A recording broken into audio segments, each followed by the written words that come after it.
Bonjour, salam alaikum les amis. J'espère que vous allez bien. Alors, je m'excuse pour ce retard concernant la vidéoconférence, concernant le Chebec.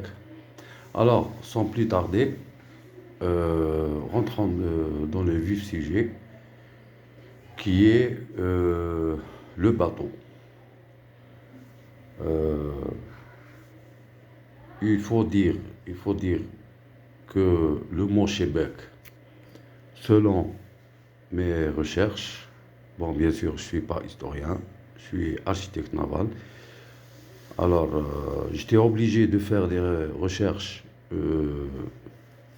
historiques concernant l'appellation, l'origine du mot Chebec.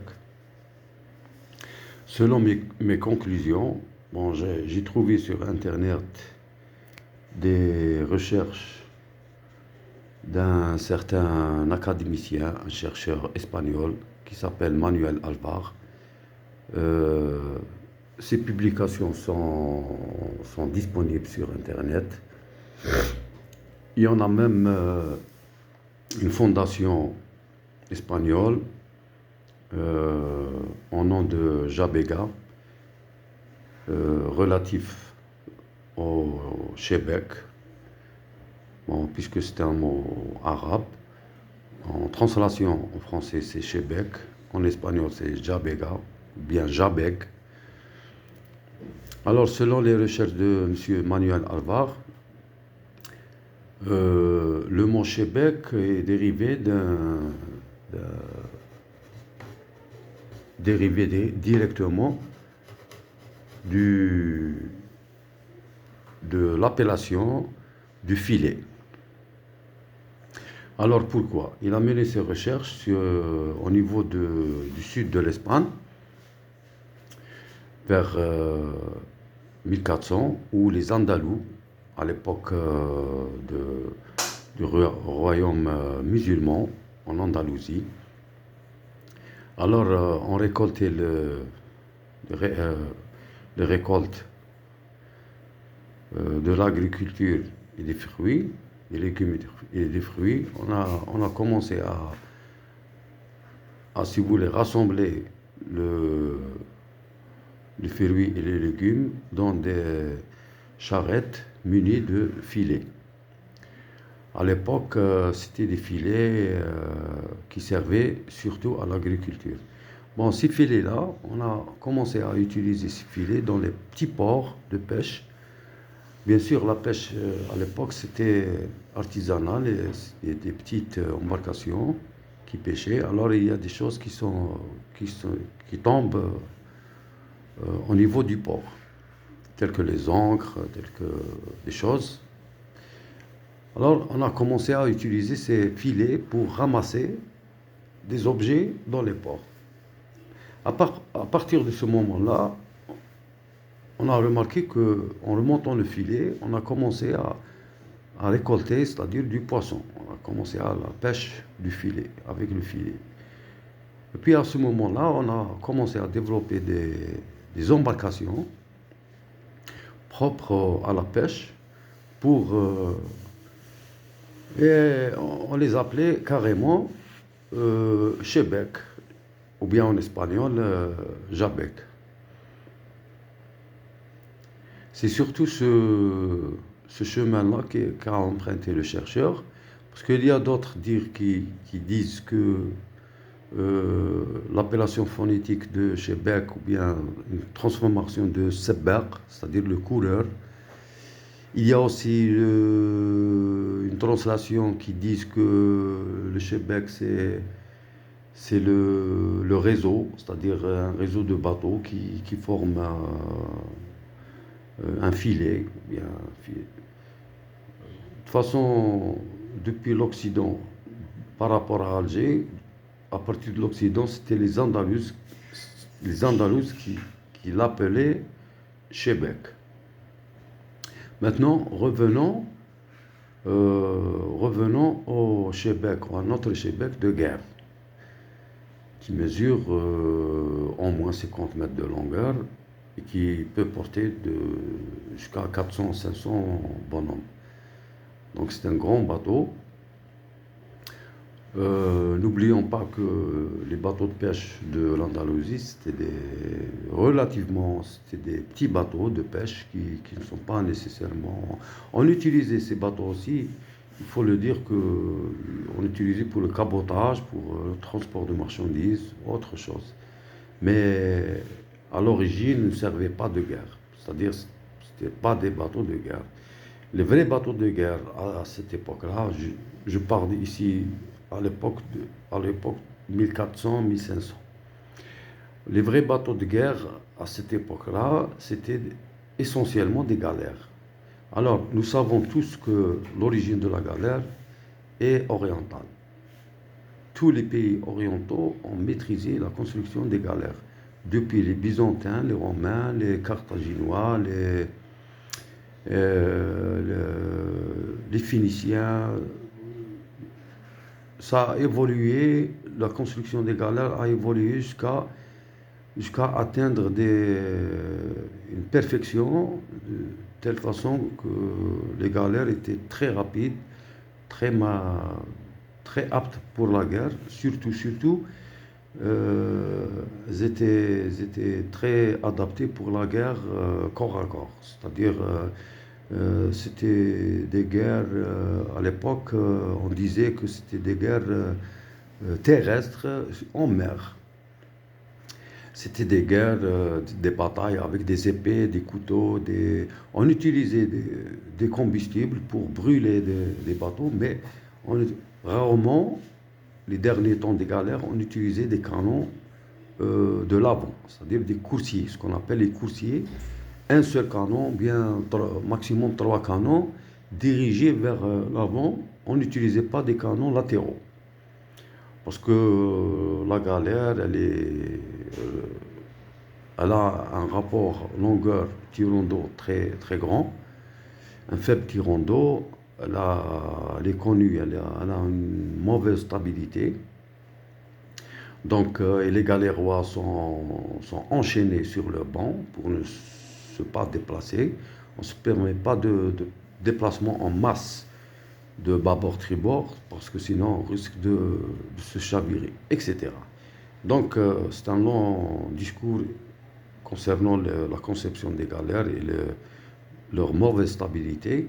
Donc, la marche des galères, c'est vrai qu'elle est très rapide, mais ça reste que c'était des bateaux côtiers, généralement côtiers, pour défendre les côtes. Et on les utilisait rarement en haute mer ou bien pour attaquer d'autres rives, surtout en Méditerranée. Il y avait de grandes batailles qui opposaient la rive sud à la rive nord. En fait, d'après les historiens, c'était une guerre carrément religieuse qui opposait les catholiques avec les musulmans du sud. Et le summum de ce conflit-là, c'était à l'époque de l'ordre de Malte, où les Maltais étaient une puissance maritime, sans conteste. Tous les pays chrétiens,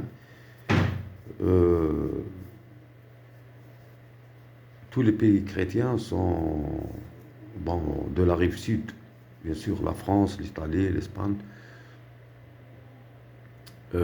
avaient leurs représentants à Malte. Enfin, je pense que même le Vatican était à Malte. C'est connu, c'est l'ordre des chevaliers de la Croix. Ils étaient très puissants, très riches, et ils menaient des attaques même à Jérusalem.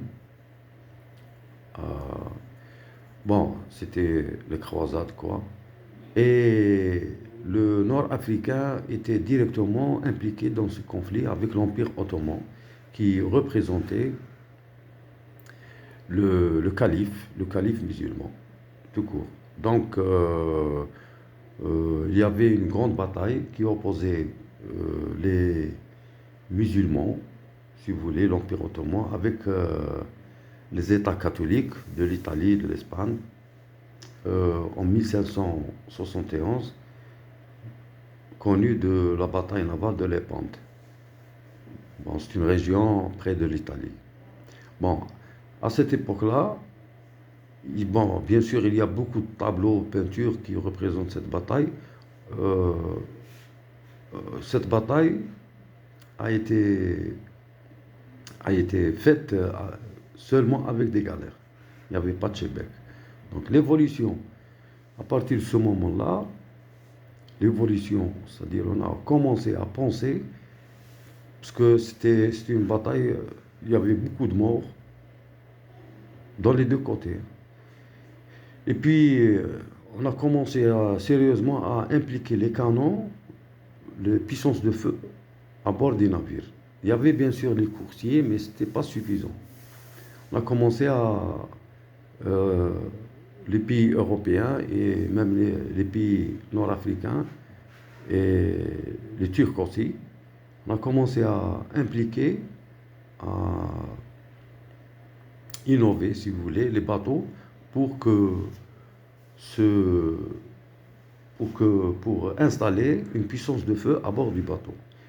Alors, hâtivement, à Alger ou bien Malte, on sait pas exactement, et même, mais même en Espagne, on a commencé à impliquer, c'est-à-dire hâtivement, il faut plus rapidement possible, innover. Bien sûr, les raïs c'était des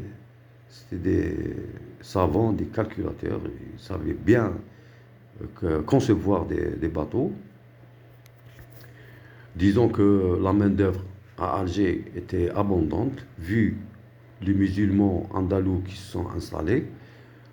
On sait bien que l'arrivée des Andalous sur les côtes algériennes, pas seulement à Alger, à Mostaganem, à Oran, à Bjaïa, et puis d'autres villes intérieures telles que Tlemcen, Constantine, etc.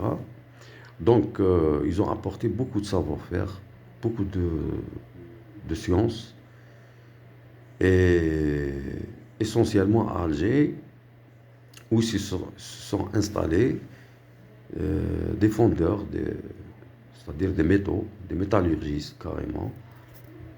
Et à ce moment-là, bon, ils se sont adaptés, ils se sont impliqués directement dans la politique de guerre contre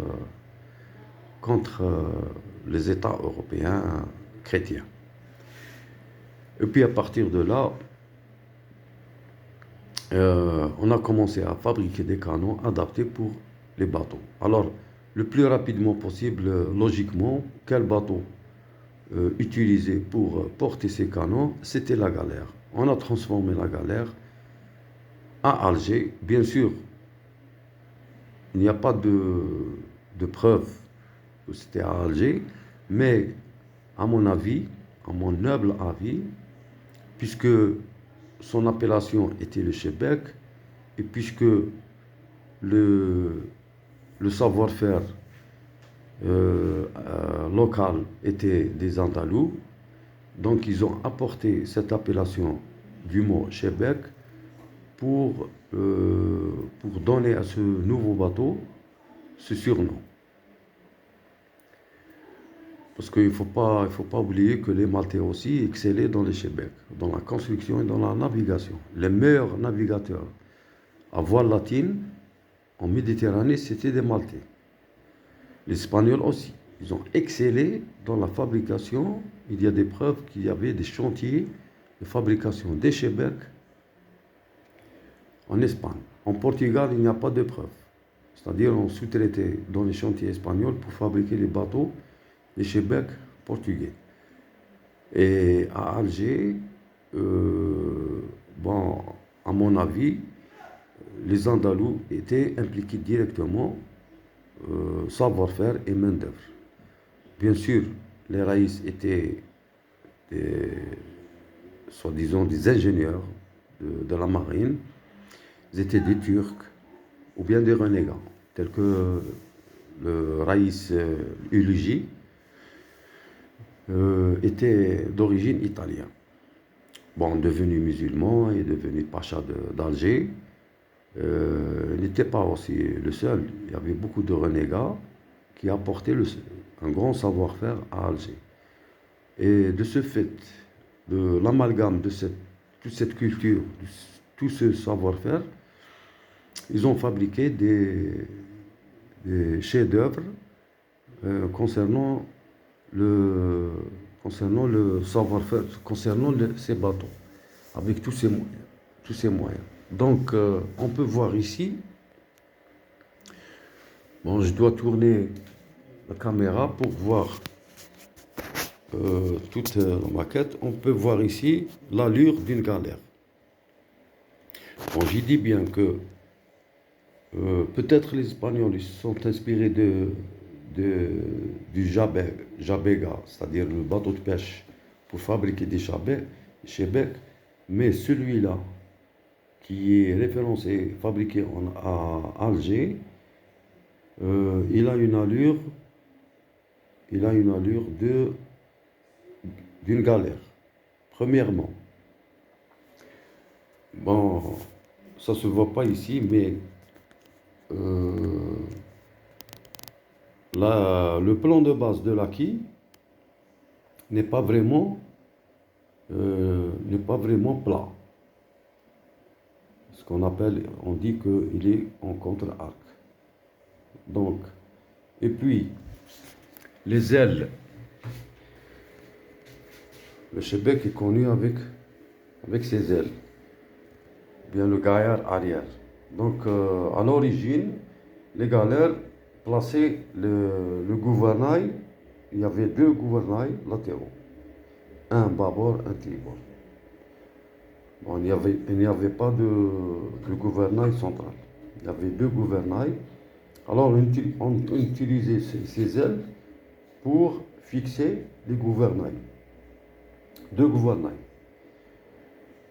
Donc, après l'évolution du gouvernail, on a commencé à placer un gouvernail central et on a abandonné le gouvernail latéral.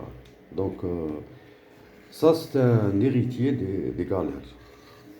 Déjà ça, avec ce machin-là. Donc, et puis, le gaillard arrière, le fronton, ce fronton-là, qui est un héritage de la galère. Donc, à l'époque de la construction des galères, on plaçait un petit château ici, avec des soldats, et puis un grand coursier, soit un canon dirigé vers l'avant, pour attaquer l'avant. Donc, soit un canon, soit trois canons. Un grand canon avec deux petits canons, pour attaquer, pour tirer vers l'avant. D'accord? On ne se permettait pas de placer des canons latéraux. Ça, c'est pour les galères. Bon, donc ça, c'est un héritage des galères. Et puis, cet éperon. L'éperon avant, aussi, c'est un héritage de la galère. Et puis les rames. Bon, les rames existent toujours, mais sur le chebec, on ramait debout. D'accord? La rame et les rameurs sont rames debout. Dans les galères, les rameurs sont assis et enchaînés en plus. Enchaînés pour ne pas déplacer parce qu'il y avait beaucoup de soldats à bord. Les galérois, ce qu'on appelle les galérois.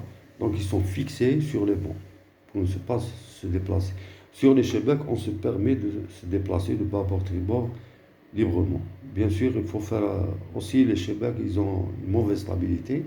Donc il y a tout un calcul, tout un savoir-faire pour le déplacement des soldats et le déplacement des canons. Donc pour ce chebec, par exemple, sur le pont, chaque canon, il pèse 900 kg dans le réel.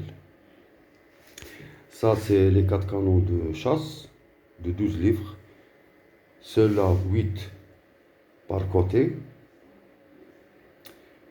8 de chaque côté. Donc, c'est 8 livres. Et les canons de recul, ce qu'on appelle les canons de fuite, bien des canons de véhicule. Donc il y a 4 de calibre 6 livres. D'accord. Donc la coque.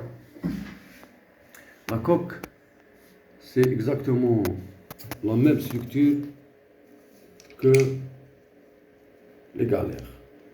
La même construction, exactement la même structure. Bon, je mets un peu de lumière.